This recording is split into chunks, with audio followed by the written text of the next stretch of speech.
السلام علیکم، میرا نام محمد جبران ناصر ہے۔ آپ نے شاید مجھے بارے میں سنا ہو یا پڑھا ہو جو خبریں آ رہی ہیں لال مسجد کے سامنے جو مظاہرہ ہوا تھا ان سے منسلک خبروں کے اندر ہمارے خلاف، اس کیمپین کے خلاف جو لوگ آگے ہیں، قابل خصوص میرے بارے میں ایک پروپیگنڈا شروع کیا گیا ہے اہل سنت والجماعت کی طرف سے اور لال مسجد کی انتظامیہ کی طرف سے۔ اہل سنت والجماعت جو کہ سپاہ صحابہ کا ایک نیا چہرہ ہے، وہ بھی کود پڑی ہے اس مسئلے کے اندر عبدالعزیز صاحب کو بچانے کے لیے گرفتاری سے، اور انہوں نے پروپیگنڈا کے اندر میرے عقیدے کے اوپر سوال اٹھائے۔ اور یہ کافی نہیں ہے پاکستانیوں کے لیے، چونکہ جب انہوں نے پروپیگنڈا کیا تو پاکستانی جو کیمپین کو سپورٹ کر رہے تھے انہوں نے پلٹ کے سوال کرنا شروع کر دیے، اور پروپیگنڈا یہ تھا کہ میں احمدی ہوں یا میں شیعہ ہوں، جو ایک فرقہ واریت دوبارہ سے رنگ دینے کی کوشش کی جا رہی ہے اور ایک کشیدگی مزید پیدا کرنے کی کوشش کی جا رہی ہے، اور ایک ہیٹ سپیچ کی انتہا تک یہ بات چلی گئی ہے، اتنا حد تک کہ میرے خاندان کی ذاتی تصویریں جس میں میرے خاندان کی بچیاں ہیں ان تک کی تصویریں جو ہیں انہوں نے عام کیں، اور یہ اپنے آپ کو اسلام کا پیروکار کہتے ہیں، علم بردار کہتے ہیں اور برقعے کی نصیحت کرتے ہیں، مگر دوسرے خاندان کی بچیوں کو جو ہے یہ پبلکلی بھی تصویریں شیئر کر رہے ہوتے ہیں۔ اس بات پہ میں نہیں جانا چاہتا جو کہ عبدالعزیز صاحب کے بیمار دماغ پہ جتنی کم بات کی جائے اتنا بہتر ہے، ان کے لیے صرف ہم نیک توفیق کی دعا کر سکتے ہیں۔ مگر جو ہیٹ سپیچ انہوں نے شروع کی ہے اس میں ہم واضح کر دیں کہ اہل سنت والجماعت لال مسجد کی انتظامیہ اور ان کے ساتھ ساتھ بڑی محترم اور یہ مقبول جان صاحب جو اس میں اپنے پیش کے تھرو اس کیمپین کو آگے پروپیگیٹ کر رہے ہیں، ان سب کے خلاف ایک اور لیگل فرنٹ ہم کھولیں گے، ان سب کے خلاف ہیٹ سپیچ کے مقدمے ہم دائر کریں گے۔ اور اس وقت تو بڑا طول ہے ہیٹ سپیچ کی بات کی جائے، ایک بہت بڑا عالم جو اپنے آپ کو کہتے ہیں سیلف پروکلیمڈ عالم ہے، ڈاکٹر عامر لیاقت صاحب، انہوں نے بڑی باتیں کی ہیٹ سپیچ کے بارے میں، اور بڑی ایک مزے کی بات ہے کہ ایک جگہ مجھے عبدالعزیز صاحب جو ہیں وہ احمدی کہتے ہیں، دوسری طرف عامر لیاقت صاحب کے شو میں کہا جاتا ہے کہ یہ ملک کا دشمن ہے، اور تیسری طرف گجرانوالہ میں ایک بچے کو مار دیا جاتا ہے صرف اس کے احمدی ہونے پہ۔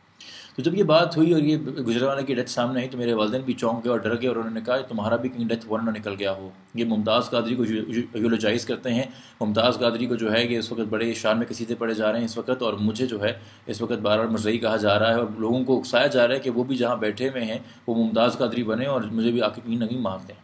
تو میرے والدین نے کہا کہ تم فٹافٹ کوئی پریس کانفرنس کرو، کسی مفتی کو ساتھ بٹھاؤ، کلمہ شہادت پڑھو، قرآن کا حلف اٹھاؤ اور بتاؤ کہ بھائی دراصل تمہارا خاندان اہل سنت سے ہے، تم احمدی نہیں ہو۔ تو میں نے اپنے والدین سے بھی سوال پوچھا اور اپنے آپ سے بھی سوال پوچھا کہ میں تو یہ لائسنس لے کے ڈکلیئر کر دوں گا کہ میں اہل سنت سے ہوں، مگر وہ لاکھوں لوگ جو واقعی دل سے اپنے ہیں عقیدے کے اوپر اور ہیں احمدی اور فخر سے ہیں، وہ کیا کریں؟ اپنا نام چھپائیں، اپنے گھر کا پتہ چھپائیں، روح پوش ہو جائیں؟ ان کا قصور یہ ہے کہ وہ پاکستان میں پیدا ہوئے، ان کا قصور یہ ہے کہ پاکستان سے محبت کرتے ہیں، ان کا قصور یہ ہے کہ وہ یہاں ٹیکس دیتے ہیں، ان کا قصور یہ ہے کہ وہ پاکستان میں دہشت گردی نہیں کرتے۔ یا جب مجھے شیعہ کہا جاتا ہے تو وہ تمام ہمارے کروڑوں بھائی جو اہل تشیع ہیں، خاص طور پہ وہ جو شکل سے ہزارہ ٹرکو منگول فیچرز کی جیسے نظر آتے ہیں اور آئیڈینٹیفائی ہوتے ہیں اور ان کی نسل کشی کی جا رہی ہے، وہ اپنی شکلیں چھپا کے زندگی جئیں، ان کا کیا قصور ہے کہ وہ ہماری آرمی میں نوکری کرتے ہیں، ہماری پولیس میں نوکری کرتے ہیں، ہماری سول سروس میں نوکریاں کرتے ہیں، اس ملک کو سرو کرتے ہیں، پاکستان سے محبت کرتے ہیں؟ یہ قصور ہے ان کا، ان کو اس لیے مارا جاتا ہے؟ یا اگر میں مسیح ہوتا یا اگر میں ہندو ہوتا تو کیا کرتے؟ ہمارا المیہ تو یہ ہے کہ ہم اپنی کتابوں میں اس افغانی شاہ محمود غزنوی کو ہیرو بناتے ہیں جس کا سب سے بڑا کارنامہ یہ تھا کہ اس نے آ کے ایک مندر توڑ دیا، تو پھر ہم لڑکانہ میں دھرم شالہ کے گرنے پہ تبھی تو متاثر نہیں ہوتے، تبھی تو ہم زدہ نہیں ہوتے، جو کہ ہمارا جو ہیرو ہمیں کتابوں میں پڑھایا جا رہا ہے اس کا مارکا ہی یہی تھا کہ مندر گرائے جائیں۔ تو جب چرچ تباہ ہوتا ہے پشاور کے اندر تو اس قوم کے اوپر جوں نہیں رنگتی، اس قوم کی حکومت کے اوپر کان پہ جوں نہیں رنگتی، ہمیں کچھ فرق محسوس نہیں ہوتا، چونکہ مسیح مرے ہیں نا یار، کوئی مسلمان تھوڑی مرا ہے۔ تو کبھی کبھی یہ سوال میں اپنے آپ سے پوچھتا ہوں کہ اگر یہ اٹیک آرمی پبلک اسکول میں نہ ہوا ہوتا، یا اٹیک ربوا کے کسی اسکول میں ہوا ہوتا، ہزارہ ٹاؤن کسی اسکول میں ہوا ہوتا، اندرون سین میں کسی ہندو کمیونٹی کے اسکول میں ہوا ہوتا، کے پی کے میں کسی مسیح برادری کے اسکول میں ہوا ہوتا، اور ہمیں پتہ ہوتا ہے کہ اس میں مرنے والے جو ہیں وہ مسلمان نہیں ہیں، جو ایک ڈیفینیشن جنرل ہے کہ جی سنی ہونا چاہیے پاکستان کے اندر، ایک جنرل ڈیفینیشن سیلیبریٹڈ ہے، تو کیا میڈیا تب بھی نیریٹو بلڈ کر رہا ہوتا؟ تب بھی کیا آل پارٹی کانفرنس بیٹھ رہی ہوتی؟ کیونکہ 55,000 پاکستانیوں کے مرنے پہ تو ہم آپ دیدہ نہیں ہوئے۔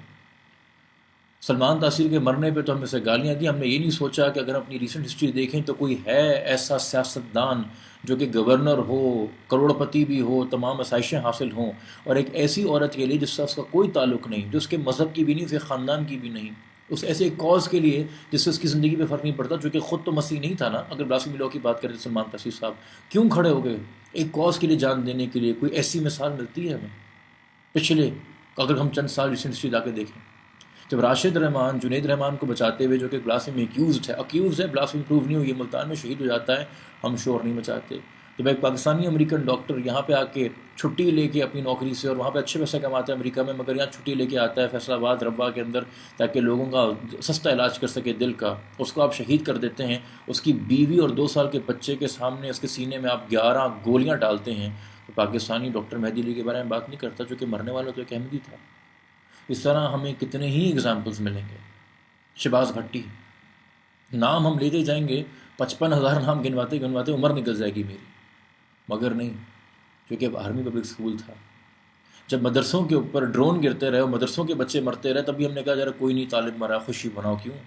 یار؟ وہ بھی تو 18 سال سے کم سن ذہن تھا، وہ بھی تو کسی کا بچہ ہے،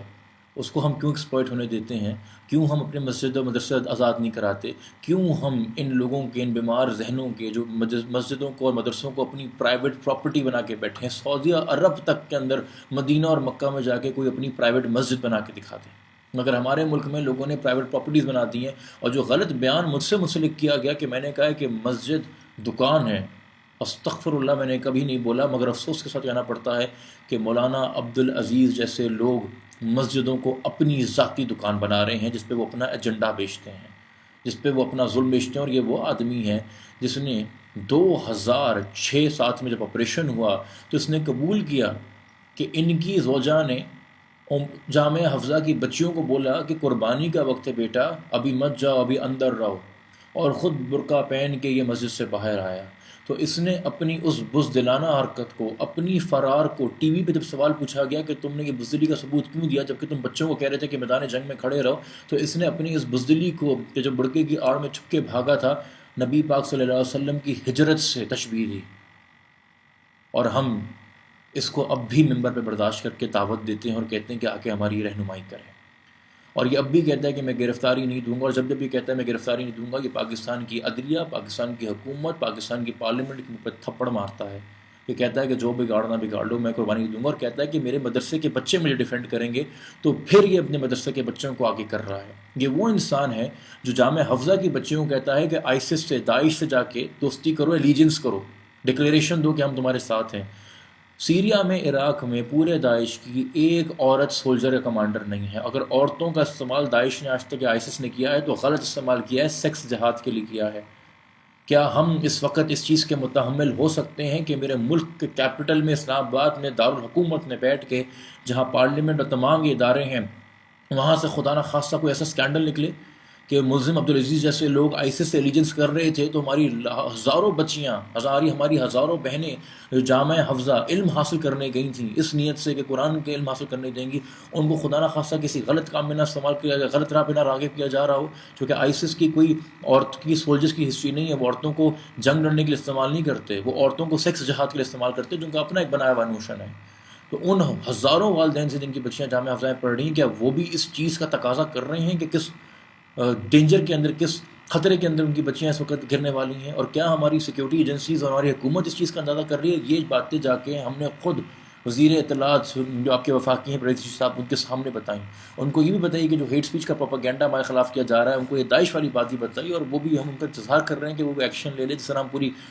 اس وقت انتظار کر رہے ہیں ایکشن لینے کا۔ اور یہ سٹانس بھی بڑا دیکھنے والا ہوگا ہماری حکومت کا، کیونکہ جن لوگوں کو انہوں نے ابھی تک پھانسی دی ان میں سے کوئی پراپر طالبان کمانڈر ایسا سچ نہیں ہے، وہ تمام وہ لوگ ہیں جو ایک وقت میں پاکستان ملٹری میں کام کرتے تھے اور پھر روگ ایجنٹس بن گئے، اور جنہوں نے مشرف کے خلاف سازشیں کی اور ان کو آپ نے ٹانگ دیا۔ مگر ابھی بھی ممتاز قادری جیسے لوگ جو کہ برملا قتل کرتے ہیں، کسی کی سیکیورٹی کا حلف اٹھاتے ہیں اور پھر اس کو پیٹھ پیچھے وار کر کے قتل کرتے ہیں، اور وہ جیل میں بیٹھے لوگوں کو تعویذ دے رہے ہیں اور غازی بنے ہوئے ہیں، اور جو لوگ ان کے چہرے چومتے ہیں وہ اسلام آباد جوڈیشری کے اندر جو ہیں جج پرماننٹ ہو جاتے ہیں۔ ہماری قوم اس وقت کس طرف جا رہی ہے؟ ہم اس وقت کس طرف جا رہے ہیں؟ آج بھی اپنے آپ سے سوال پوچھیے، آپ کو آرمی پبلک اسکول کی ٹریجڈی کیوں متاثر کرتی ہے؟ اس لیے چونکہ آپ کو لگتا ہے کہ اگر آرمی پبلک اسکول کے اوپر اٹیک ہو گیا تو کل کو ہمارے بچوں کے اسکول پہ بھی اٹیک ہو جائے گا، تو پھر تو ہم ڈر میں ایک ہوئے نا، ہم تو اپنے خوف میں ایک ہوئے، ہم اپنی امنگوں میں تو ایک نہیں ہیں، ہم اپنے خوابوں میں تو ایک نہیں ہیں، جو خواب ایک پورا من پاکستان کا، ہم اس میں تو ایک نہیں ہیں۔ ہم کیوں نہیں سوچتے، ہم کیوں نہیں امیجن کرنا چاہتے ایک ایسا پاکستان یا صرف کسی کا انسان ہونا اور پاکستانی ہونا ہی کافی ہو، اور ہم کسی کے عقیدے کو اور مذہب کے اوپر بار بار بیچ میں لا کے سوال نہ اٹھائیں، ہمیں کیوں خوف نہیں آتا کہ نبی پاک نے صحیح بخاری حدیث نمبر 6104 میں روایت ہے حضرت عمر بن عبداللہ سے کہ نبی پاک صلی اللہ علیہ وسلم نے فرمایا کہ اگر کوئی مسلمان کسی ایسے شخص پہ جو مسلمان ہونے کا دعویٰ کرتا ہے کافر کا الزام لگائے تو ان دو لوگوں میں سے ایک کفر کے ساتھ لوٹے گا، یا تو وہ جو کہ واقعی میں کافر تھا، یا تو وہ جس نے کفر کا جھوٹا الزام لگایا تھا۔ اللہ معاف کرے، میرے یا آپ کے پاس جنت کی چابی نہیں ہے، ہم جنت کے دربان نہیں ہیں۔ 74 میں ہمارے ملک کی پارلیمنٹ کو شوق چڑھا تھا جنت کا دربان بننے کا، اور اب بھی ہمارے سارے علماؤں کو شوق چڑھتا ہے جو ممبر پر بیٹھی کفر کے فتوے دیتے ہیں، وہ لشکر جھنگوی کے ہوں، وہ سپاہ صحابہ کے ہوں، وہ سپاہ محمد کے ہوں، وہ کسی بھی فقے کے ہوں، جو دوسرے کے اوپر کفر کے فتوے لگاتے ہیں، ان کو جنت کی چابی سنبھالنے کا بڑا شوق ہے۔ ارے جو شرف اللہ تعالیٰ نے صرف نبیوں کو دے دیا کہ تم پہچان کرو کہ کافر کون ہے کون نہیں ہے، ان تک رہنے دو۔ بیٹھ کے رحمت العالمین کے کلمے کو پڑھ کے اور اللہ کی کتاب کو پڑھ کے، رب العالمین کی کتاب کو پڑھ کے لوگوں کے اوپر کفر کے فتوے دیتے ہو، واجب القتل کے فتوے دیتے ہو، اور ان لوگوں کو ہم خطابت کے لیے بلاتے ہیں، ان لوگوں کو ہم امامت کے لیے بلاتے ہیں۔ اور امام تو وہ ہے جو کوئی باپ کا رول ادا کرے، امام تو وہ ہے جو دوست بن کے بات کرے، جس سے آپ کو خوف نہ آئے،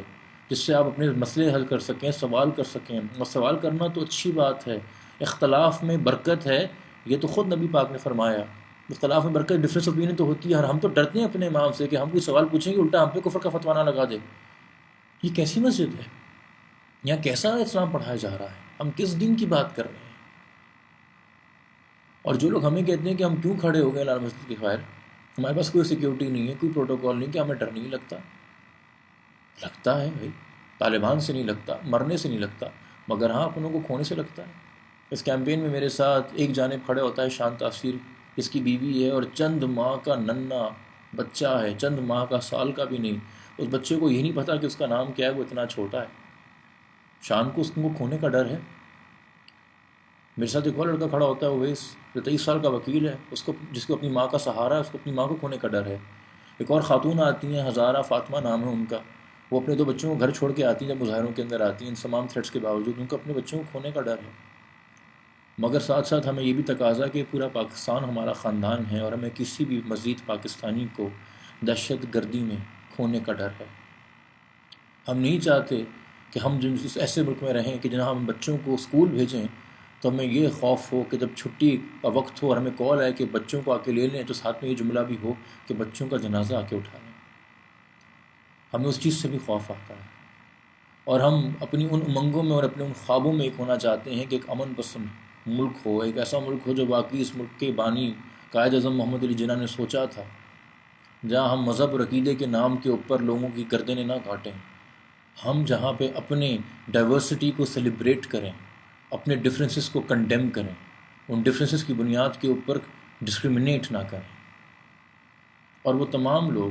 جو اب بھی اس موضوع پہ خاموش ہیں، جو بات نہیں کر رہے، وہ تمام سیاسی پارٹیاں جو اپنے آپ کو رائٹ ونگ کی پارٹی کہتی ہیں، آپ کو شاید اپنے ووٹ بینک ہونے کا ڈر ہے۔ وہ تمام لوگ جو شاید ملٹری کے اندر ابھی بھی موجود ہیں اور عبدالعزیز جیسے لوگوں کو اسٹریٹجک ایسٹ سمجھتے ہیں، ان کو اپنے اسٹریٹجک ایسٹ کھونے کا ڈر ہے۔ پولیس والے جو دباؤ میں گرفتاری نہیں کر رہے، ان کو اپنی نوکری کھونے کا ڈر ہے۔ ٹیلی ویژن والے جن کو اپنی جان کے لالے پڑے ہیں، جو شاید پراپر کوریج نہیں دے پا رہے، ان کو اپنی جان کھونے کا یا ٹیلی ویژن کے بند ہونے کا، سسپینڈ ہونے کا ڈر ہے۔ تو فیصلہ یہ آپ سب نے کرنا ہے کہ ڈر کے جینا ہے یا ڈر سے لڑ کے جینا ہے۔ چونکہ اگر آپ پاکستان کے ساتھ کھڑے ہیں تو پھر ہمیں ڈر سے لڑ کے جینا ہے، ہمیں ان سے لڑ کے جینا ہے، اور ہمیں اس ملک میں رہ کے جینا ہے۔ ہم میں سے اب مزید بے شک ہم پہ کوئی بھی بڑے الزام لگا دیے جائیں، گھنونے سے گھنونے الزام لگا دیے جائیں، جن الزام کو سمجھا جاتا ہے کہ اگر وہ الزام لگ گیا تو وہ آپ کا ڈیتھ وارنٹ نکل آیا، جسے ہم بلاسفیمی کہتے ہیں، یہ بھی جھوٹے الزام لگا دیے جائیں، ملک چھوڑ کے ہم نہیں جائیں گے۔ ہم نے مسائل اب کام نہیں کرنی اپنے آنے والے بچوں کے لیے کہ اگر اس ملک میں حق اور انصاف کے لیے نکلو تو باہر کا ویزا پہلے لگا لو، جب سیکیورٹی پروٹوکول رکھ لو۔ ہمیں وہی سیکیورٹی اپنے لیے چاہیے جو کہ پشاور کے مسیح ڈیزرو کرتے ہیں، جو کوئٹہ کے ہزارہ ڈیزرو کرتے ہیں، جو پنجاب میں احمدی ڈیزرو کرتے ہیں، جو سندھ میں ہندو ڈیزرو کرتے ہیں، جو سیکیورٹی ہر عام آدمی کو اس ملک کے آئین کے مطابق حاصل ہونی چاہیے۔ ہم سے اسی سیکیورٹی کی توقع کرتے ہیں، اس سے زیادہ ہمیں کوئی خاص پروٹوکول نہیں چاہیے۔ ایک عام انسان کی مہم ہے، یہ عام آدمی کی مہم ہے، یہ عام عوام کی مہم ہے، اس سے ہم عام رہ کے ہی لڑیں گے۔ مگر ہم سارے عام اگر اکٹھے ہو گئے تو ہم خود بخود خاص ہو جائیں گے۔ اس بات پہ غور کیجیے گا۔ ڈر سے لڑ کے جیے، ڈر کے نہ جیے۔ پاکستان زندہ باد۔